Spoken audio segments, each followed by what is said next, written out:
What's up, everyone? Welcome to Among the Fence. My name is Aaron, and it's time for New Music Friday. I'm going to be taking a look at some of the upcoming pieces of music coming out throughout the week of November 10th. I'm going to give my thoughts and opinions on what I think we can expect from some of these new releases. And again, this isn't so much of me rating them or judging them. This is more of like a news announcement for what's coming up. And also, there wasn't a whole lot of stuff coming out this week. I'm only going to be talking about albums.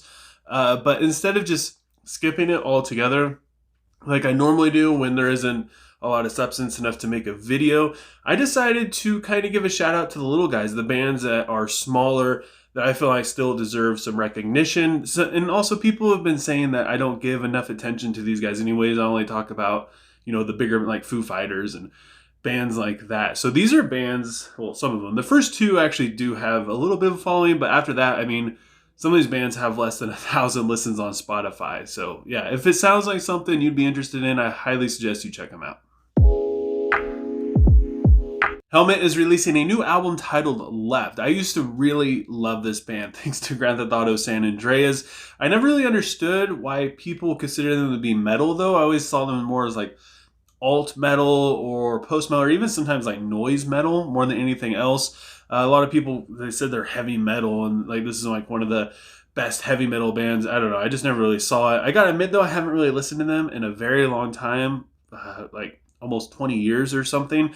And I assume that at this point, this is going to be close to like, I don't know, dad rock or boomer rock or butt rock, whatever you want to call it. I probably will give this a listen though, just out of curiosity to see how much their sound has changed.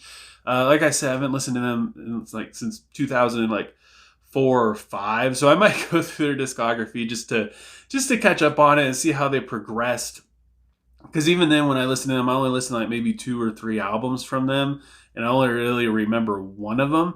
And I'm probably not going to do a review on it unless if I get like a couple of requests, which I doubt anybody wants to see me do a review on this. So yeah, I don't know. This is probably just going to be for my own listening pleasure. We also get a new album from MouthBreather titled Self Tape. This one's going to be absolutely chaotic. Their previous album, I'm Sorry, Mr. Salesman, is just so heavy and so intense. And I'm so much looking forward to this one. Just based on the brutality alone, this band is just so obscure to me. Their album artwork, it's always kind of scary, not going to lie.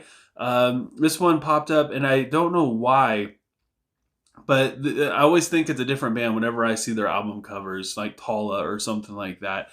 And yeah, it always just catches me off guard when I see that it's MouthBreather and I listen to it, and it's just absolutely insane. So yeah, I think this one's going to be just a progression of how heavy they really are. Acid Throne is releasing their debut album titled Kingdom's Death. This is a black metal / doom metal band from the UK. The singles from this sound absolutely great. It reminds me a little bit of Mastodon, but I would say doomier. I don't know. I really enjoy doom. So when I'm listening to this, I don't know, I just get sucked into it. And the songs are really long. I feel like the production isn't so much what makes it black metal as much as it's just the layering of the music. The vocals are a little bit further back. You can't hear them as well. I mean, it sounds like they're singing, inside of a cave while the rest of the band is outside in a field. But the instrumentation on this is just absolutely beautiful. I highly suggest you check it out, especially if you like doom music. A lot of times when I say black metal, people get turned off, but I would say this is more leaning towards doom than anything else. We also have a new album from The Color of Rain titled Oceans Above. Now this one was definitely black metal. This is also their debut album. This time they are from the Netherlands.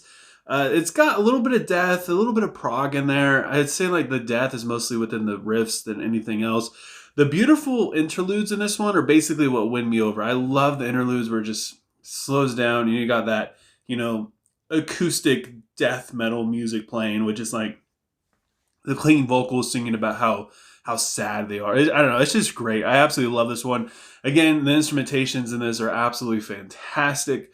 Yeah, if this time, if you're not that into black metal, this one might be a little bit harder to get into. I'm not that into black metal, but I still enjoy this one. And not only that, but the album cover is absolutely beautiful. And the instrumentations. As soon as I think I'm going to skip one of their songs, it gets to like one of their instrumentals, and it just absolutely just kicks my butt, and I stick it out. I listen to the entire thing, and this entire album is going to be fantastic. We get a new album from Passage. It's titled Oblique. This is their 4th studio album, and their first 2 albums were doom and goth metal, which it was okay. The vocals, I gotta admit, were a little hard for me to get into. They're a smaller band, so the production wasn't really quite there. It was a little awkward at times. And they switched their sound with their last 2 albums, this one and the previous one, to more post-rock instrumental, which I absolutely love.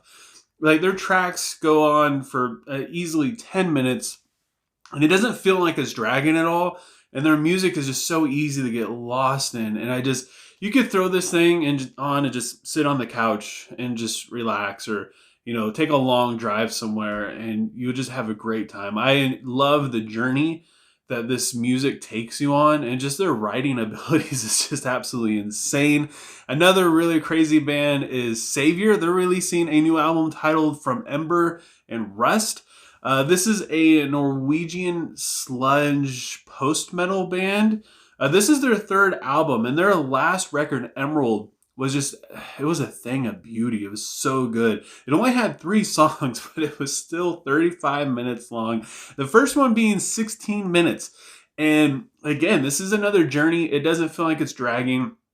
The progression is it's just beautiful. Their ability to write music that's 16 minutes long, it's still entertaining all the way through, is just phenomenal. It reminds me a little bit of Cult of Luna, their album The Long Road North, if anybody's familiar with that. It's just not quite as heavy, not quite as aggressive. I mean, it does still have its heavy moments, but Cult of Luna is a little bit more rough around the edges, where Sâver is more, I don't know, it's more relaxing. Even the heavier moments feel a little bit more relaxing to me. And that is it for New Music Friday. Sure, there's a lot of other stuff that came out, but these were the only bands that I was even just sort of familiar with along some degree that I felt like I could really talk about. So if there's anything that I missed that you're looking forward to, leave a comment below letting me know what it is. If you enjoyed this video, you want to continue seeing more, you want to help me out with YouTube's algorithm, please give this video a like.